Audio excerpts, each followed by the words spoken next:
সকালে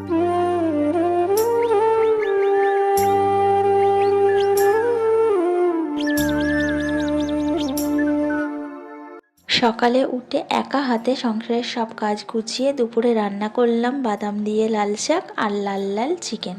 নমস্কার বন্ধুরা, আগে বলো কেমন আছো তোমরা সবাই? কাছে দূরে যে যেখানেই আছো আশা করছি খুবই ভালো আছো, সুস্থ আছো। আর তোমাদের ভালোবাসায় আমিও কিন্তু একটু ভালো আছি অন্য দিনের চাইতে। তো সকালবেলায় বাসি কাজকর্মগুলো সব সেরে নিয়েছি, তারপরে ঘরটা পুচ্ছিলাম। হঠাৎ দেখি 10 টাকাওয়ালা হরেক মাল এসছে। তো কিছু জিনিস কেনার ছিল, তার জন্য চলে এলাম। তো দেখো এখানে অনেক রকম জিনিস আছে হরেক মাল। কি নেবে? সবই 10 টাকা। আমার কাপ নেওয়ার আছে কয়েকটা, কারণ কাপগুলো না আমার সব মাজতে গিয়ে না হাত থেকে পড়ে ভেঙে যায়। তো কাপ নেই ঘরে, খুবই কম 2-1টা কাপ আছে। লোকজন এলে একটু চা দিতে তো লাগে। তো কাপ দেখছিলাম, দেখো আমি আর পাশে বাড়ি একটা ভাবি, তো কাকুটা কাপ বার করে দিল। বেশ ভালোই লাগছে, তবে কোনো কালার নেই, এক কালারের আছে। তো কি করব বলো, অগত্যা দুটো নিই। তো দুটো কাপ নিলাম, আরও অন্য কিছু দেখছিলাম কি নেওয়া যায়।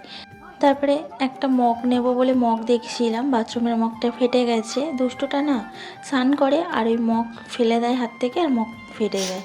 তো এই দেখো একটা মগ নিয়েছি, দুটো কাপ নিয়েছি। তো এই আর 10 টাকা হরেক মাল, 30 টাকার জিনিস নিয়ে চলে এলাম। তারপরে আবার ঘর পুছতে শুরু করে দিয়েছি, কারণ অর্ধেক পুছতে পুছতে তো চলে গেছিলাম, বাকি একটুখানি পুছতে বাকি ছিল, তো সেটুকু পুছে নিলাম। চলো তাহলে আজকের ভিডিওটা এখান থেকেই শুরু করা যাক, তোমাদের সবাইকে সঙ্গে নিয়ে। ঘর পুছে স্নান করে চলে এলাম ছাদে, জামা কাপড়গুলো মেলে দিলাম। তারপরে ঠাকুর ঘরে এসে ঠাকুর পুজোটা সেরে নিচ্ছি। তো আমার শিব ঠাকুরগুলোকে সব স্নান করিয়ে নিচ্ছি, সঙ্গে লোকনাথ বাবাও আছে, সবাইকে স্নান করিয়ে এখন গা পুছিয়ে আসনে তুলে দিচ্ছি। ঠাকুর পুজোটা সেরে তারপরে রান্না বান্নার দিকে যাব। তো চলো তাহলে আমি ঠাকুর পুজোটা সেরে নিই, তোমরা আমার সঙ্গে থাকো।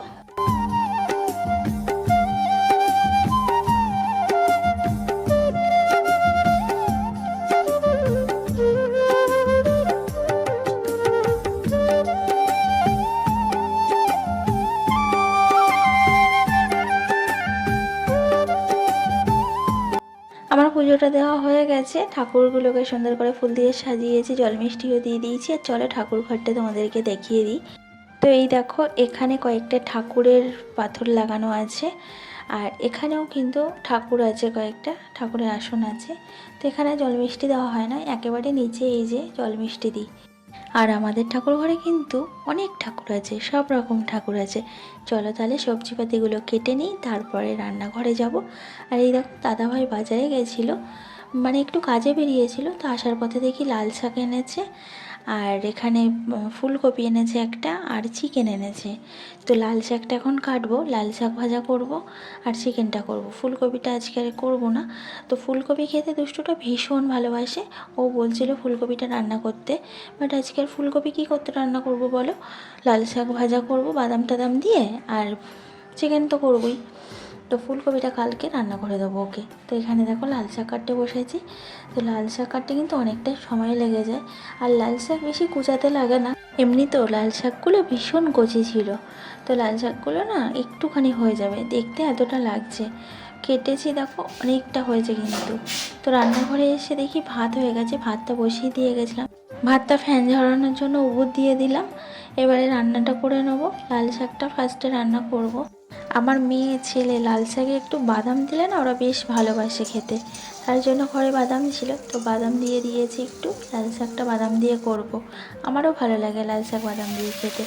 আর লাল শাকটা একটুখানি হয়ে যাবে বলে আমি একটু আলু কুচিয়ে দিয়েছি। একটু পেঁয়াজ ফোড়ন আর শুকনো লঙ্কা ফোড়ন দিয়ে লাল শাকটা তুলে দিলাম। এবার আস্তে আস্তে নাড়াচাড়া করতে করতে ভাজা ভাজা করে নেবো, এক্ষুনি রান্না হয়ে যাবে লাল শাকটা, বেশি সময় লাগে না তো লাল শাক করতে। আর এদিকে আমি ততক্ষণে মশলাগুলো পেস্ট করে নিয়ে আসি চিকেনে। তো এখানে আদা রসুন আর একটু পেঁয়াজ নিয়ে নেবো, এগুলো আমি পেস্ট করে নিয়ে আসবো। আজকে আর শুকনো লঙ্কা দেবো না, কারণ শুকনো লঙ্কা আমার নেই, গুঁড়ো আছে, তো সেই গুঁড়োটাই আমাকে ইউজ করতে হবে। আমি না গুঁড়ো তরকারির মধ্যে বেশি দিই না, আমি তো গোটা লঙ্কাই পেস্ট করে নিই। তো আজকে আর যখন নেই কী করা যাবে বলো। আর এদিকে দেখো লাল শাকটা কিন্তু আমার হয়ে গেছে। তো আর তোমরাই দেখো কতটা লাল শাক কেটেছিলাম, আর কইটুকুনি হয়ে গেছে রান্নার পরে। লাল শাকগুলো এতটাই কচি, দেখো কমে গেছে কতটা। আর এই যে দাদাভাই চিকেন নিয়ে এসেছিলো, চিকেনগুলো আমি ধুয়ে বেছে পরিষ্কার করে রেখে দিয়েছি। তো এখন চিকেনটা এবার রান্না করে নেবো। আর এদিকে শাকটা আমি একটা পাত্রে তুলে নেবো, একদম ভাজা ভাজা হয়ে গেছে। আর কইটুকুনি হয়ে গেছে। আমি তাই ভাবছি কতটা শাক কেটেছিলাম, বসে বসে কত সময় লেগে গেল আমার কাটতে। তো যাই হোক, চলো শাকটাকে আমি তুলে নিই একটা পাত্রে, তারপরে চিকেনটা বসিয়ে দেবো। আর বেলা কিন্তু অনেকটাই হয়ে গেছে, এখন 1:30 বাজে। আজকে যদিও খাওয়ার কারোর তাড়া নেই, কারণ ছেলে মেয়ে দুজনেই ড্রয়িং ক্লাসে গেছে। ওরা সেই 3টের দিকে আসবে, 3টে সাড়ে 3টে। তো আমি ধীরে সুস্থে আস্তে আস্তে রান্না করছি। আর এদিকে দেখো মাংসের আলুটা আমার ভাজা হয়ে গেছে, আর কড়াইতে আমি পেঁয়াজ দিয়ে দিয়েছি। এবার মশলাটা কষিয়ে নেবো। আর মাংস তো কম বেশি সবাই রান্না করতে জানো, তো কী মশলা দিলাম, কিভাবে রান্না করছি সেটা আর বলছি না। তো তোমরা দেখতে থাকো, আমি মাংসটা রান্না করে নিই।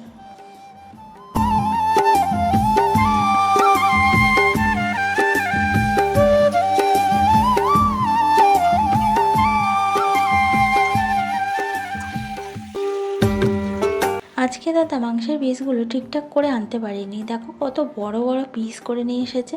এত বড় বড় মাংসের পিস আবার আমার ভালো লাগে না, রান্না করে যেন শান্তি পাওয়া যায় না, ঠিকঠাক মশলা টশলা ঢোকে না। তো এখানে দেখো, এখন আমি তোমাদেরকে দেখাচ্ছি কটা বাজে। এখন এই যে 3টে, কত বাজে দাঁড়াও দেখাচ্ছি। দেখো 3:37 বাজে, 42, সরি 3:42 বাজে। এতটা বেলা হয়ে গেছে এখন। তো এইবার সবাইকে খেতে দেবো। দুষ্টুটাও বাড়ি চলে এসেছে। প্রত্যেকটা রবিবারই এরকমই দেরি হয়ে যায় দুপুরবেলায় খাওয়া দাওয়া করতে, কী আর করবো বলো। তাই দেখো সবার জন্য এখানে আমি ভাত বেড়ে নিচ্ছি। আঁকার ক্লাসের টাইমটাই তো অড টাইম, তো কী আর করা যাবে। তো ভাত বাড়া হয়ে গেছে সবার জন্য। এবার আমি চিকেনটা তুলে নিয়ে যাচ্ছি, সবাইকে দিয়ে দেবো। আর চিকেনটা দেখো আমি একটু পাতলা মতো করেছি, কারণ পাতলা পাতলা ঝোল খেতে দুষ্টুটা ভালোবাসে। একটু কষা কষা টাইপের করলে না খেতে চায় না, তো এরকম ঝোলটাও ভীষণ ভালোবাসে খেতে। তার জন্য এভাবেই আমি রান্না করেছি আজকে, একদম ওর মতো করে। তো মেয়ে বলছিল কষা কষা করতে, ও আবার কষা খেতে ভালোবাসে, বাট দুষ্টুটা না খেতে চায় না। তো যাই হোক, এখানে আমি এখন চিকেন তুলে নিচ্ছি সবাইকে দেওয়ার জন্য। চিকেনটা তুলে সবাইকে দিয়ে আমিও খেতে বসবো, কারণ 4টে মতো বাজতে যায়, দেখলে তো তোমরা ঘড়ির টাইম। তো অনেকটাই বেলা হয়ে গেছে, আর এখন শীতকালের 4টে বাজে মানে পুরো বিকেল হয়ে গেছে। তো চলো আমি তাহলে খাওয়া দাওয়াটা সেরে নিই। আর এই দেখো আমি খাওয়া দাওয়া সেরে উঠলাম 4:15 বাজে। তো এতটাই বেলা হয়ে গেল। আর আজকে দেখো আকাশে সূর্যটাও ডুবে গেছে, আকাশে কিন্তু সূর্যও নেই। তো যখন সূর্যটা ডুবো হয় তোমাদের অনেক ভিডিও করে দেখিয়েছি, বাট আজকে কিন্তু সূর্যও ডুবে গেছে। আর পাখিগুলো দেখো কি সুন্দর খেলা করছে, মানে এতটাই বিকেল হয়ে গেছে, প্রায় অন্ধকার হয়ে আসার মতো, সন্ধ্যা হয়ে আসার মতো হয়ে গেছে। তো বাসনগুলো এখন মেজে নেবো চলো। তো এই যে বাসনগুলো আমি মেজে নিচ্ছি। বাসন মাজার সাবানটা না ফুরিয়ে গেছে, তার জন্য এই যে একটু সার্ফ নিয়ে নিলাম, সার্ফ দিয়ে বাসনগুলো এখন আমি মেজে নেবো এক এক করে। চলো তাহলে আমি বাসনগুলো মেজে নিই।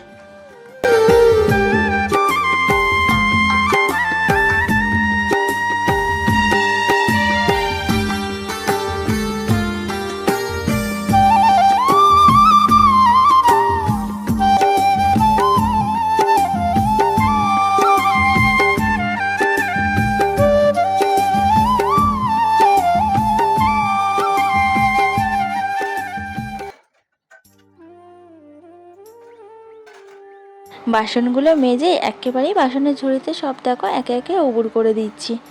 ঘরে নিয়ে গিয়ে আর উবুর করে দিলাম না, আবার তুলতে হবে, তুলে আবার বাসনের ঝুড়িতে রাখতে হবে, তার জন্য একেবারেই উবুর করে দিলাম বাসনের ঝুড়িতে। আর এদিকে দেখো সন্ধ্যা হয়ে গেছে। তো আমি এখন ঠাকুর ঘরে যাচ্ছি সন্ধ্যা দেবো বলে, আর লাইটটাও জ্বেলে নিলাম, অন্ধকার তো হয়ে গেছে।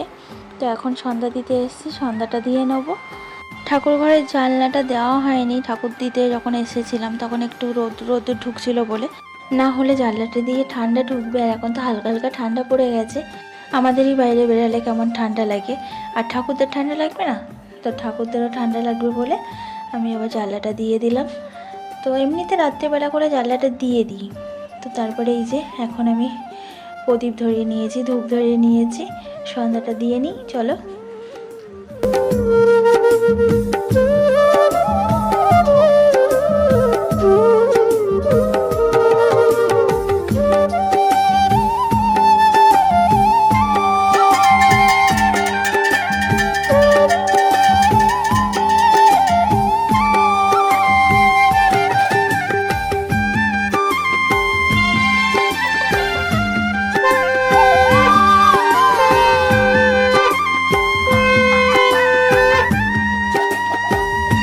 ঠাকুর ঘরে তো সন্ধ্যা দেওয়া হয়ে গেছে, এবারে যাচ্ছি তুলসী তলায় ধূপ দেখাতে।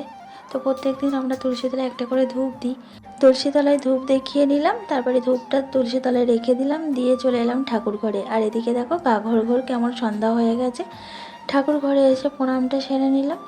তো আমার সন্ধ্যা দেওয়া হয়ে গেছে, এবারে আমি নিচে যাব। আজকে না দুপুরবেলা নিচে যাওয়া হয়নি, দুষ্টুটা চলে গেছে, মেয়ে চলে গেছে। তো এবারে আমি এখন নিচে এলাম। আর এখন এই 5:30টার মতো বাড়িতে যাই, এখনই তাই পুরো অন্ধকার হয়ে গেছে। আর এদিকে দুষ্টুটা খেলা করছে। চলো তাহলে আজকে আমাদের ভিডিওটা এখানে শেষ করা যাক। ভালো লাগলে লাইক করো আর কমেন্ট করে জানিও আজকে ভিডিওটা কেমন লাগলো। যারা যারা চ্যানেলটা সাবস্ক্রাইব করো, চ্যানেলটা সাবস্ক্রাইব করে আমার পাশে দেখো। সবাই সুস্থ দেখো।